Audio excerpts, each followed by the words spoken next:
paz do Senhor Jesus, meus irmãos. Essa semana foi difícil, né? Desde domingo passado, retrasado, que eu estou tentando gravar essa lição para vocês. Para honra e glória do Senhor Jesus, né? Eu ganhei, né? Uma irmã foi canal de bênção e me presenteou com o notebook, que o meu tinha falhado conforme eu coloquei nas minhas redes sociais. Recebi outro, porém no domingo o que aconteceu? Não saía som. E aí essa semana inteira eu estou, desde ontem que eu estou fuçando para ver o que eu faço. Então eu consegui comprar um headset e vamos ver como é que vai ficar o som. Eu vou gravar a aula de ontem, tá? E a do outro domingo juntas agora, porque eu coloquei uma no domingo, porém não ficou boa. Então vamos fazer outra hoje, em nome de Jesus. Então a gente vai falar sobre o quê? O culto da igreja cristã, aleluia, né? E essa, como é só uma gravaçãozinha, é só para vocês não ficarem sem a aula, tá? Então ela vai ser mais simples, porém com todo o conteúdo que precisa ser feito. Amém? Então vamos lá? O texto áureo diz assim: que fareis, pois, irmãos, quando vos ajuntais, cada um de vós tem salmo, tem doutrina, tem revelação, tem língua, tem interpretação. Faça tudo para edificação, aleluia. Então assim, como é o culto na igreja, né? Essa fotinha aqui, ó, é um culto, né? Então o que a gente faz, né? O que todos os irmãos fazem na igreja, né? Qual é a verdade prática disso, né? Quais são os propósitos do culto? O que eu posso e o que eu não posso fazer num culto? Como eu devo agir no culto? O culto é uma sublime forma de nos expressarmos em adoração, louvor, gratidão, total rendição a quem? A Deus, a Jesus Cristo, aleluia. Por isso que vamos na igreja, para adorar, para glorificar, para louvar e para aprender, aleluia. E aí eu passei, durante a semana, todas as leituras diárias. Por favor, os irmãos entram lá nas páginas. Todo dia eu posto as leituras diárias da lição. Essa semana eu já estou colocando a lição de domingo, amém? E a leitura dessa lição foi em Efésios 5, 15 e 21, que diz assim: portanto, vede prudentemente como andais, não como nécios, mas como sábios, remido o tempo, porquanto os dias são maus. Pelos que não sejais insensatos, mas entendei qual seja a vontade do Senhor. Não nos embriagueis com vinho, em que há contenda, mas enchei-vos do Espírito, aleluia, glória, glória a Deus. Falando entre vós com salmos, com hinos, com cânticos espirituais, cantando, salmodiando ao Senhor do vosso coração, dando sempre graças por tudo, o nosso Deus Pai, em nome do nosso Senhor Jesus Cristo, sujeitando-vos uns aos outros no temor de Deus, aleluia. Vamos lá? Vamos aprender? Aprendemos sempre juntos, né? Nesta lição vamos estudar o culto cristão sob diferentes aspectos, pois precisamos conhecê-lo em sua natureza. Aqui veremos que o culto é santo e que por isso deve ser solene, com ordem e decência. Assim também mostraremos que a glorificação de Deus e a edificação da igreja são os propósitos sublimes do verdadeiro culto cristão. E por último, vamos mostrar que todo culto também tem um ritual. No contexto da igreja cristã, destacaremos o papel da Bíblia e da adoração entusiástica, dinâmica, pentecostal. Aleluia! Vamos ao primeiro tópico, a natureza do culto. O culto como serviço a Deus. Na Bíblia, o culto é mostrado como um serviço, isto é, uma vida entregue e consagrada a Deus. Você tem que ler lá em Deuteronômio 6,13. Em um primeiro plano tem a ver com a atitude com o qual se cultua o Altíssimo, e em um segundo plano, como a forma de como se cultua. O culto, portanto, expressa uma combinação de obediência à palavra de Deus. É a forma ritual como essa adoração acontece. O livro de Atos dos Apóstolos, por exemplo, mostra a adoração no contexto do culto cristão. Está em Atos 13:1-4. Enquanto os cristãos serviam, isto é, cultuavam ao Senhor, o Espírito Santo comissionou os primeiros missionários da igreja. Oh, glória! Então, assim, qual é o nosso serviço, né? Como culto. Porque vamos cultuar o que, né? E de que forma, de que maneira. Então, temos que estudar sobre isso. Por que devemos ir ao culto, né? Culto é o corpo de Cristo. Você não faz parte desse corpo de Cristo? Aleluia! Glória, glória, glória a Deus! O culto deve ser solene? Deve ter ordem e decência, que eu sempre falo, as coisas de Deus é com ordem e decência. Por solene, nós referimos que o que traz respeito é majestoso. Isso significa que tanto o conteúdo como a maneira de se cultuar são importantes. Está em Eclesiastes 5:1, 1 Coríntios 11:27. Por isso, o culto não pode ser destruído, dessignificado, nem realizado de qualquer jeito, a ordem e decência. Levíticos 10:1-2. Não por acaso, o apóstolo Paulo expõe princípios que regulamentaram o culto na igreja de Corinto, 1 Coríntios 12:14. Isso deixa claro que há uma ordem a ser observada na liturgia cristã. Para isso, temos na Bíblia o parâmetro para o bom ordenamento do culto. Por exemplo, aos Coríntios, o apóstolo destacou o seguinte: mas faça-se tudo decentemente e com ordem. Está em 1 Coríntios 14:40. Nesse texto, temos o termo, né, grego, euchemonos. Eu não sei falar grego, amém? Traduzido como decentemente ou decorosamente. E tax, traduzido como ordem. Isso nos leva a compreender, portanto, de acordo com a Bíblia, que o culto precisa ter decoro, decência e ordem. O culto é santo. A santidade de Deus é afirmada por toda a Bíblia. Levítico 11:44, Isaías 43:3, 1 Pedro 1:15-16 e muitos outros versículos. Visto que Deus é santo, Levítico 20:26. O culto também deve ser santo. Desta forma, nada que fosse profano deveria fazer parte do culto e da vida de quem o praticava. No Antigo Testamento, em Ezequiel 44:9, Amós 5:21-27, Isaías 1:13, assim o limite entre o santo e o profano deveria ser mantido. Ezequiel 22:26, 44:23.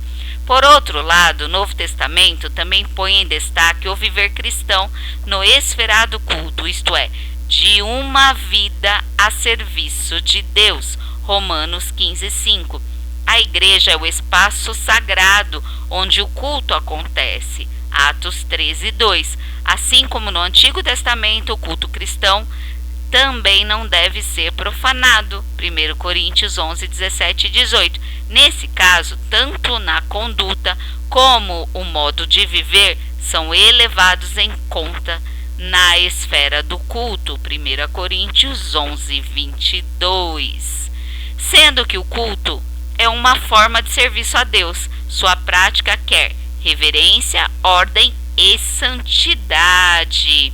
O propósito do culto. Esse é o nosso segundo tópico, glorificar a Deus. O culto é uma celebração que se faz a Deus. Celebramos a grandeza de Deus e seus poderosos feitos. Salmo 48:1. Assim, o culto é uma celebração pelo que Deus é e pelo que Ele faz. Salmo 103, 1 ao 5. Nesse aspecto, o culto é sempre cristocêntrico, nunca antropocêntrico. Uma pausa. O que é um culto cristocêntrico? É um culto que fale da Bíblia, é um culto que fale de Cristo, é um culto que fale de Deus, é um culto que fale da palavra de Deus. Não é um culto que fala do pastor da outra igreja, do padre da outra religião. Não é isso. O culto é feito para falar de Cristo, da palavra de Deus. Então vamos tomar cuidado, porque não pode existir um culto para falar de outro culto, a não ser o seu. Amém?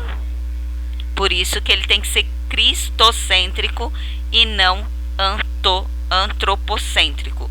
Cristo é a esfera, o lugar onde pode e deve acontecer o verdadeiro culto. João 2, 18, 22, Marcos 14, 58. Ele é o único mediador entre Deus e os homens. Aleluia. 1 Timóteo 2, 5. E o eterno sumo sacerdote. Hebreus 12, 2, 17, 5, 5 ao 10. Se Deus não é celebrado, se ele não é glorificado, então o culto perdeu seu real sentido. Quando não se cultua a Deus? Forte, hein? De fato, há cultos que não se cultuam a Deus. Paulo censurou aos coríntios, afirmando que quando vos ajuntais num lugar, não é para comer a ceia do Senhor. 1 Coríntios 11, 20. Era como se dissesse: o que vocês estão celebrando não é a ceia? Não era um culto que eles estavam fazendo? Não daquela maneira. Então, infelizmente, muitas reuniões envernizadas para se parecerem como um culto, mas de fato não são. Parecem reuniões profanas, tanto na sua forma quanto na sua essência, não buscam glorificar a Deus. Deus não se faz presente no erro, na divisão, na contenda, na desordem do culto. Aleluia! Então temos que ter ciência, ordem e decência para prestar um culto a Deus. Edificar a igreja.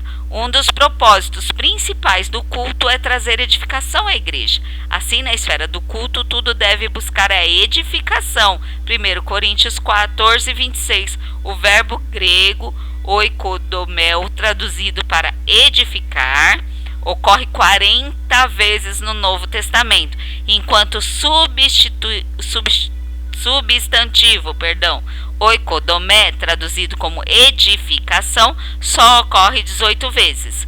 O sentido é de que algo que está sendo construído, como a parábola da casa edificadora sobre a rocha, onde está em Mateus 7, 24 ao 26 e Lucas 6, 48. Ele é usado muitas vezes no contexto do culto. O fato mais claro de que um dos propósitos do culto é trazer edificação para a igreja está revelado no capítulo 14 de 1 Coríntios. Nesse capítulo, o apóstolo disciplina os usos dos dons na igreja, pelo fato do seu uso não estar trazendo edificação à igreja. Assim, aquele que falava em línguas na esfera do culto público deveria interpretar, para que a igreja fosse edificada. 1 Coríntios 14, 5. Todos os demais dons deveriam seguir esse critério. 1 Coríntios 14, 12. Da mesma forma, os dons ministeriais, Efésios 4, 11, deveriam construir para a edificação do corpo de Cristo. Efésios 4, 12. Então, o que acontece? Você está no culto e você quer fazer algo diferente que seja para edificar a igreja. Você quer ensinar? Edifica a igreja. Você quer exortar? Edifique a igreja. Para glorificar é a Deus, aleluia, glória a Deus, aleluia, louvado e engrandecido seja o teu nome, Jesus. Então, assim, o culto é isso. Embora o alvo do culto seja Deus e não o ser humano, um culto legitimamente cristocêntrico edifica toda a igreja, aleluia. Tópico 3, a liturgia do culto. Vamos saber o que deve ser realizado o culto, que pode ter nele, qual é a liturgia, aleluia. a exposição da Bíblia. O movimento pentecostal tem firmado seu compromisso como autoridade da Bíblia para governar toda a crença, experiência e prática. Dessa forma, os pentecostais viram a necessidade de julgar o mérito de todo o ensino, manifestações espirituais e conduta à luz da palavra objetiva revelada de Deus, a Bíblia. Esse fato mostra que a leitura e a exposição da Bíblia devem ocupar o lugar de primazia na dinâmica da liturgia do culto. Nesse aspecto, o pastor ou pastora que está à frente de uma igreja é responsável pela liturgia do culto.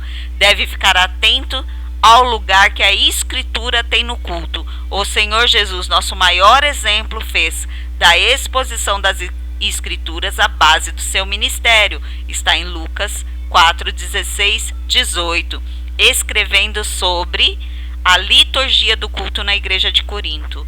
O apóstolo Paulo pôs a doutrina instrução como uma das necessidades da igreja.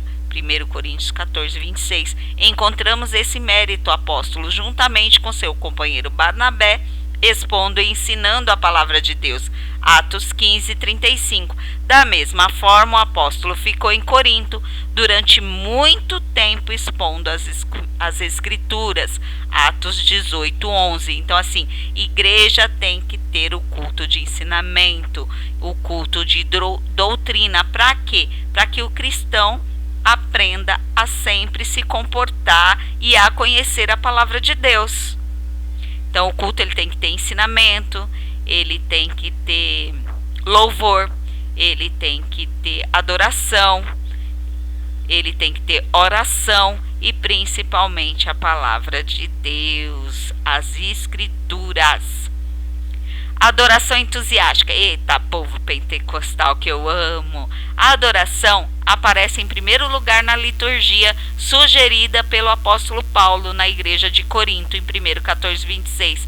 A palavra salmo, usada nesse texto, traduz o grego psalmon e é uma referência ao inário usado pelos primeiros cristãos. É possível que o apóstolo esteja se referindo aos salmos de Davi. Não há dúvida de que a adoração na igreja primitiva era entusiástica. Isso porque Paulo se refere aos cristãos cheios do Espírito, que se reuniam para adorar a quem? Adorar a Deus, aleluia. Está em Efésios 5, 18 ao 20. O lugar da adoração no culto pentecostal. Desde o começo, os pentecostais foram conhecidos no mundo todo pelas reuniões de cultos alegres e ruidosas. Isso era visto nas reuniões de oração, nas quais todos presentes, coletiva e eloquentemente, derramavam o coração perante Deus em oração e louvor. Isso também acontece no levantar das mãos. Oh, glória! Aleluia! Eu creio, eu recebo em nome de Jesus. É dessa maneira. Isso também acontece no levantar das mãos, como resposta à percepção de que Deus se faz presente. Faz parte também da liturgia pentecostal louvar a Deus em alta voz e exercitar os dons espirituais durante o culto. Aleluia! E aqui tem um exemplo de liturgia. Geralmente, a igreja ela tem 2 horas de culto, né? Então, ela geralmente começa às 7h30 e termina às 9h30, né? Isso é o mais corriqueiro em ser visto. Então, começa como? Uns minutos para orações de joelho. Depois da oração de joelho, é aquela oração que você chega na igreja e você faz o quê? Você vai ajoelhar, porque Deus está ali te esperando. Você vai ajoelhar e vai pedir perdão pelo seu dia, agradecer porque está ali, que Deus te conduziu até aquele lugar. Pedir permissão para sentir a tua presença, aleluia. Depois vem a oração em pé, né? Onde o pastor sauda a igreja e faz uma oração, ou pede para algum irmão fazer essa oração. Essa oração é para quê? Para dar início ao culto. É oferecer esse culto para que Deus receba, né? Pedir para que os anjos acampam na porta da igreja, para trazer pessoas de fora, para conduzir pessoas para assistir aquele culto, que Deus receba nossas orações, nossos louvores, a ministração da sua palavra, as oportunidades. Então a gente vai começar o culto, né? e a gente começa com louvores da harpa. Aí é entoado ou 2 louvores da harpa ou 3 louvores da harpa, né? Geralmente é nesse ritmo. Depois os louvores da harpa, palavra oficial. Essa palavra é muito importante no culto. É muito importante no culto. Existem regras em algumas igrejas que quando está falando a palavra oficial, se você estiver chegando, você não pode entrar. Você tem que ficar na porta esperando essa palavra oficial terminar. E aí você adentra ao culto. Agora, tem outras igrejas não. Se você chegou, você pode entrar, mesmo no meio da palavra oficial. Por quê? Porque a palavra de Deus, temos que ter reverência à palavra de Deus. E aí uma pessoa chamada lá, ou mesmo o pastor pode ler, vai ler uma palavra. Se quiser dar uma explanadinha na palavra, amém. Se não, amém também. E vamos orar para agradecer essa palavra de Deus. E após isso, as oportunidades. As oportunidades é dada aos irmãos e à igreja. A principal oportunidade é para o círculo de oração. Igreja não pode esquecer de honrar o círculo de oração. Então, oportunidade geralmente após a palavra, a primeira oportunidade é para o círculo de oração, é para as irmãs louvarem a Deus, porque temos que honrá-la, é o joelho delas que ora pela igreja, elas são a coluna da igreja. Então, essa oportunidade é essencial. Depois dá oportunidade para os irmãos louvarem, para os irmãos contar testemunho, para os irmãos agradecer a Deus por algum motivo, né? Então, assim, oportunidades geralmente é entre 3 e 4 oportunidades, dependendo do ritmo do culto, né? Porque oportunidades você não recebeu no culto de hoje, você recebe no culto de amanhã. Não pode ficar triste. Geralmente, depois da oportunidade, a gente vai orar por dízimos e ofertas para receber dos dízimos e ofertas. Para que serve dízimos e ofertas? Para a casa do Senhor. Tem igreja que mantém missionários com esses dízimos e ofertas. Tem igreja que paga aluguel, água, luz, internet, instrumento, microfone, pilha e etc. Limpeza, produto de limpeza. Imagina quanta coisa não precisa ser gasto para manter uma igreja para você ir visitar. Então precisa do dízimos e ofertas, né? E aí, depois do dízimos e oferta, temos que orar por quem? Pelo preletor, pelo ministrador da palavra, pela pregação. Então temos que convidar a pessoa que vai trazer a palavra, pedir para que os irmãos fiquem em pé, direcione a mão para ele, em direção a ele, e pede para Deus que o use. Pede para Deus falar com a igreja, para que nós levamos o nosso bocado dessa palavra. Então é muito importante essa oração. Precisamos interceder para que Deus fale conosco, porque se eu fui para a igreja adorar a Deus, eu quero sair de lá cheia. E para mim sair de lá cheia, eu tenho que pedir para Deus falar comigo nessa hora. E falar o que Ele quer, não o que eu quero. Aleluia! E o que acontece nessa hora, gente? Nessa hora, é hora de prestar atenção. Porque Ele não vai só ler também a palavra, como a palavra oficial. Ele vai explanar, Ele vai explicar. Ele vai ser usado com o Espírito Santo para falar para a igreja. Então nada de banheiro, beber água, ficar lascando copinho lá, atrapalhando o preletor, sabe? Você tem que ficar ligado no céu nessa hora. Nada, não incomode o irmão do lado. Fique cultuando a Deus, escutando o que Deus vai falar para você. Senão você acaba saindo vazio e não sabe nem qual foi a palavra. Deus falou ali 3, 4 coisas para você e você não conseguiu pegar. Por quê? Porque ficou indo beber água, foi no banheiro, foi falar com o irmão do lado.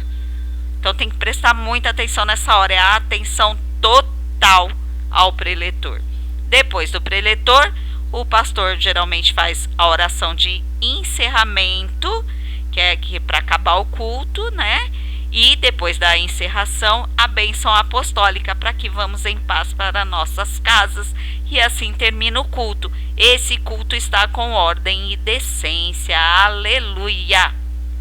O culto pentecostal segue o modelo de liturgia neotestamentária, com expressão fervorosa de adoração e primazia ao ensino da palavra. É aquilo que eu falei. Tem vários cultos. O preletor ele pode estar ali também para dar um culto de ensinamento. Tem que prestar atenção. O preletor às vezes vai ser usado por Deus para exortar, para nos ensinar, mas dando bronca nos crentes que está tudo errado, está fazendo coisa errada, então vamos consertar. Então o culto vai ser mais dolorido, mas tem que prestar atenção também quem está na nave. Porque se tem novo convertido, Deus não vai querer ficar dando bronca em crente, dando cajada em crente. Porque ele vai querer o quê? Ele vai querer salvar aquela alma que está assistindo. Então aí a pregação é diferente. Então assim, temos que tomar muito cuidado nós que pregamos a palavra. Temos que olhar a nave. Ver quem está ali para receber a palavra de Deus. E Deus sabe, se você der lugar para o Espírito Santo, ele vai agir conforme o que está acontecendo.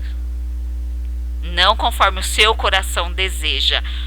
Púlpito não é lugar de falar do outro, não é lugar de desabafo, não é lugar de atirar em ninguém. Amém? Vamos prestar bastante atenção nisso. Conclusão? Nesta lição vimos os princípios que devem reger o culto cristão. O culto não pode ser de qualquer forma, pois ele tem princípios e normas para seguir. Como Deus é um Deus de ordem, então o culto tem que prestar a ele. Também tem que ser ordenado. Contudo, ordenado não significa frio e sem vida. O culto deve ser um momento de celebração, alegria, dinamizado pelo Espírito Santo. Aleluia! E como é dobradinha e dá certinho, ó, vamos falar da pregação do culto. Lição 12. Que pregues a palavra ínteres a tempo e fora de tempo. Redarguas, repreendas, exortes com toda longanimidade doutrina, segundo Timóteo 4:2. A verdade prática. Pregar a palavra de Deus é o sublime missão da igreja e por intermédio do ministério da palavra que vidas são salvas, transformadas e edificadas. A leitura de classe em hoje dessa lição 12 é 2 Timóteo 4, do 1 ao 5. Conjuro-te, pois diante de Deus e do Senhor Jesus Cristo, que há de julgar os vivos e os mortos na sua vinda e no seu reino. 2. Que pregues a palavra ínteres a tempo e de tempo, redarguas, repreendas, exortes, com toda longanimidade e doutrina. 3. Porque virá tempo em que não sofrerão a sã doutrina, mas tendo comichão nos ouvidos, amontoarão para si doutores conforme as suas próprias concupiscências. 4. E desviarão os ouvidos da verdade, voltando às fábulas. 5. Mas tu seja sóbrio em tudo, sobre as aflições, faze a obra de um evangelista, cumpre o teu ministério. Aleluia! Nesta lição, veremos a importância da pregação bíblica, denominada também como Ministério da Palavra. Nesse aspecto, para refletir a glória de Deus, a pregação precisa manter o propósito para o qual foi estabelecida, revelar Deus e educar a igreja. Por isso, podemos afirmar que o Ministério da Palavra é importante, pois assim a igreja já é edificada e moldada pelos valores do reino. Uma igreja em que a palavra de Deus não tem primazia, tanto na ação evangelística quanto na discipuladora, é uma igreja fraca. Portanto, a natureza da pregação precisa ser bíblica e cristocêntrica. Em outras palavras, deve possuir sólidos fundamentos. A gente já falou sobre isso. Tópico 1. Ministério da Palavra exerce um papel de proclamação do Evangelho e ao mesmo tempo de instrução do Evangelho. A pregação como proclamação. O propósito mais sublime do Ministério da Palavra está no fato de ele revelar Deus às pessoas. Temos que apresentar, Deus às pessoas. Frequentemente as escrituras se referem a esse aspecto de pregação como sendo uma proclamação. O verbo grego kerisô, traduzido como proclamar, é usado nesse sentido em vários textos no Novo Testamento. Lá em Mateus 3:1, 4:23, Lucas 4:18, Atos 8:5, Romanos 10:8 e mais outros versículos. Nesse aspecto, a pregação tem o propósito de revelar Deus às pessoas. 1 Coríntios 1:21. Esse fato por si só mostra a grandiosidade da pregação, trazer o conhecimento de Deus. O caso emblemático de Lídia, lá em Atos 16:14. Olha só, enquanto Lídia ouvia a pregação feita por Paulo, o Senhor abriu-lhe o coração. A pregação foi instrumento que Deus usou para se revelar àquela mulher. E o resultado disso foi o quê? A sua conversão. Viu que eu falei que quando tem gente que não é convertido na nave, o que a gente tem que fazer? Deus é glorificado na revelação da sua palavra. Esse fato está destacado por Paulo na carta aos Romanos, de sorte que a fé é pelo ouvir, e ouvir a palavra de Deus. Aleluia. Romanos 10:17. Assim devemos nos conscientizar de que a pregação da palavra de Deus é mais do que uma simples exposição de ideias, mais do que um discurso inflamado. Ela é o canal pelo qual Deus se revela um coração endurecido. Olha como Deus sabe bater na porta do coração, né? Como ele entra. É dessa forma. E de pregar o evangelho é presente, não é passado, e nem futuro, é agora. E de pregai, é presente. Então vá. Pregação como instrução. As pessoas que foram alcançadas pela proclamação da palavra precisam crescer e amadurecer no evangelho, ou seja, necessitam ser discipuladas e instruídas. Então a igreja também tem que ter culto de ensinamento, que é significativo o fato de que o ministério de Jesus tem ensino como um dos fundamentos, e percorria Jesus toda a Galileia ensinando nas suas sinagogas. Mateus 4:23. No Sermão do Monte, Jesus também ensinava a seus discípulos. Mateus 5:2. Assim, também o apóstolo Paulo gastou grande parte do seu tempo ensinando os crentes. Atos 18:11. Paulo chegou mesmo a exigir de alguém que tivesse pretensão ministerial que fosse apto a ensinar. 1 Timóteo 3:2. Tudo isso mostra a importância do ministério do ensino e a responsabilidade de quem o exerce. Então, assim, o cristão aceitou Jesus, mas ele não conhece, ele não sabe de nada. E aí? Aonde ele vai aprender? Então, precisa de ensinamento nas igrejas. E quem foi o maior pregador da Bíblia? Quem foi o maior mestre da Bíblia? Jesus Cristo, aleluia! Vamos copiá-lo. Tópico 2. O ministério da palavra traz edificação à igreja, forma os valores do crente e levanta uma resistência diante de uma cultura sem Deus. Então, o ministério da palavra serve para tudo isso, para edificar a igreja, para formar os nossos valores cristãos, levantar resistência diante de uma cultura sem Deus. Aleluia! Olha como é lindo, né?